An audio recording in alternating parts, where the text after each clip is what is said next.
So since we are facing towards Davao downtown area sa may northeast side of Davao City, so turn around natin siya facing naman sa southwest area of Davao City, which is located yung ating Bukana or Davao River Bukana area. Yan, no? Kung saan na puspusan yung paggawa ng ating mga manggagawa, construction workers atin dyan sa tulay na yan na magdudugtong sa ating tulay, no? Sa ating coastal road.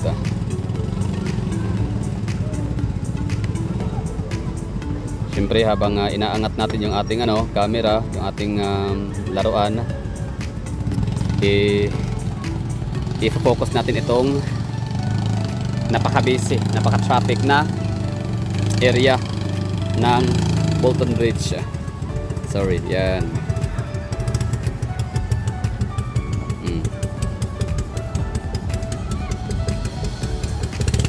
Diba?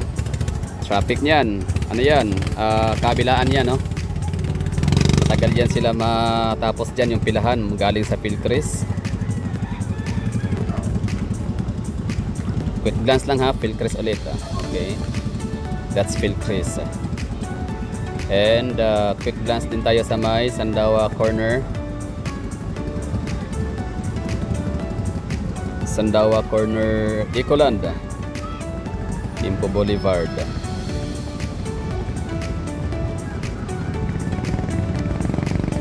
Okay, so yun lang ha. Bali, for today's video is tulay sa Bolton Bridge and yung under construction na Bukana Bridge or Davao River Bridge sa may Barangay Bukana.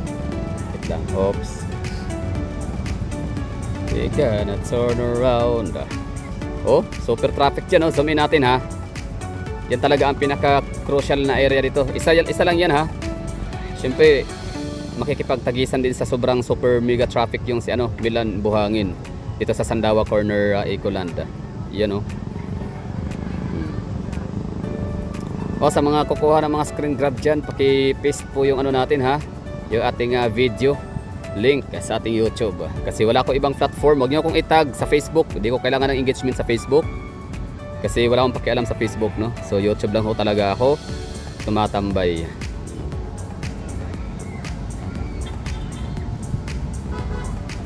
Iyan po yung tulay natin na under construction dyan sa may Bukana.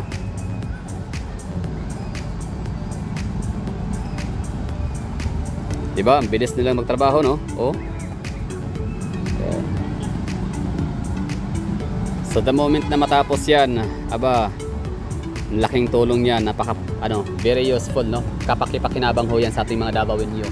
Kasi nga, mababawasan na yung ating iniindang super mega traffic during peak hour dito sa Davao. So kahit paano, luluwag na yung daloy ng trapiko.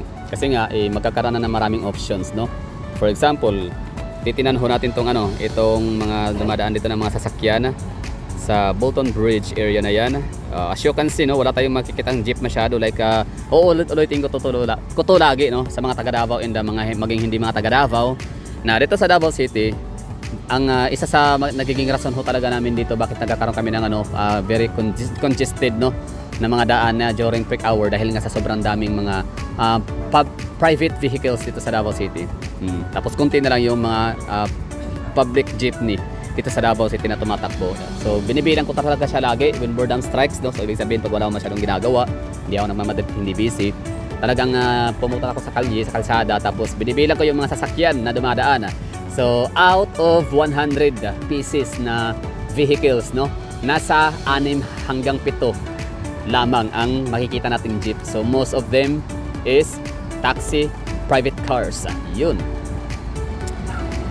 So the moment na itong tulay natin dito sa unahan ay mabubuksan na yan, bilis magtrabaho. Hindi ko na wala muna akong hawak na wala muna akong hawak na information or wala muna akong na-gather na data about sa project na yan, kasi hindi po yun ang hindi po ito so for this video. Parang gusto ko lang din sumilip, gusto ko lang din makita.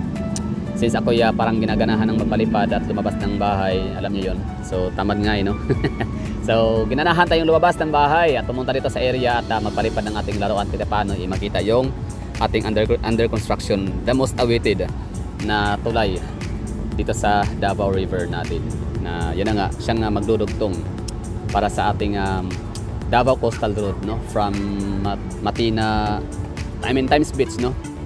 Junction hanggang sa Ramon Magsaysay Avenue Junction. Kasi okay na yung tulay, mga kalsada. Madadaanan na, no? Kulang na lang talaga. Ito lang talaga inaantay. Tsaka yung pala sa Ramon Magsaysay Avenue na tulay naman. Pero syempre parang medyo later na yun, no? Kasi hindi pa naman din talaga develop yung yung coastal road papuntang Alcantara, papuntang Agdao, no? Papuntang Azuela Cove or San Juan, South Bay, ganun. So yun lang. Ano sa tingin niyo, no? Anong masasabi niyo dito sa ginagawang under construction na tulay na project na hinawakan ng China Bridge and Roads projects. Di ba ang bilis lang magawa, no?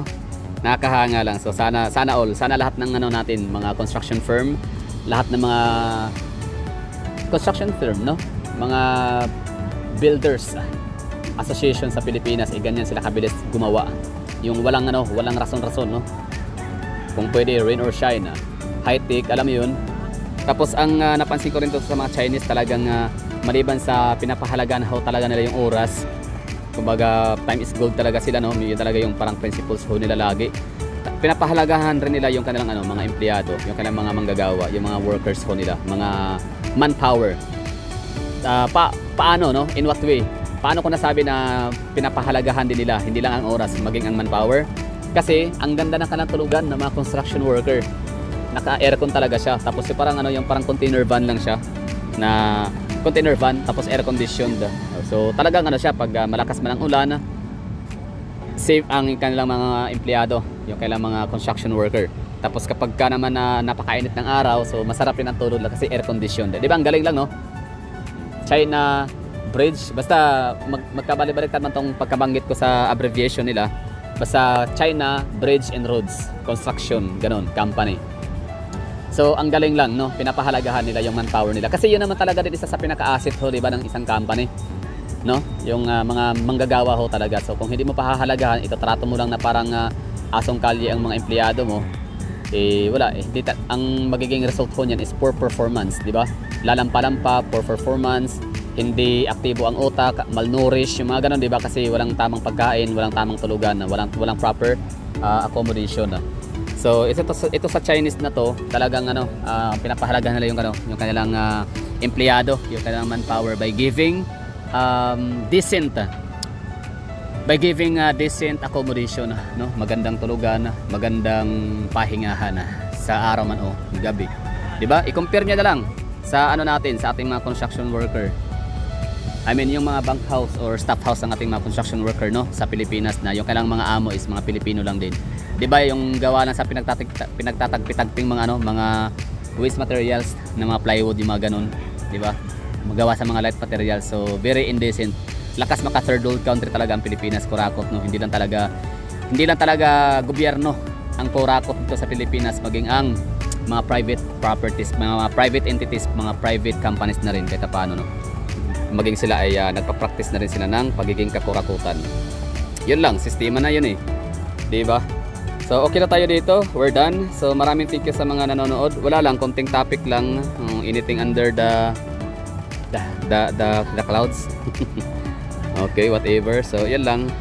Meron tayong napag-usapan. So ganun pa rin, tuloy pa rin yung natin dito, traffic situation sa Bolton Bridge. As usual. Oy, Saturday ngayon, ha.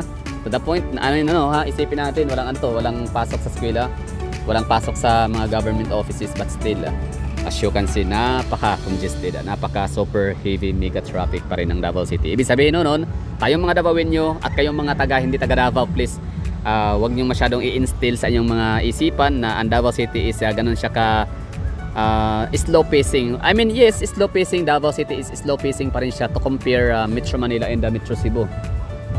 Pero kung talagang iniisip niyo talaga na ang Davao City is ganun siya ka convenient, lalo sa mode of transportation, pwede, yes naman. Oo, agree naman ako doon.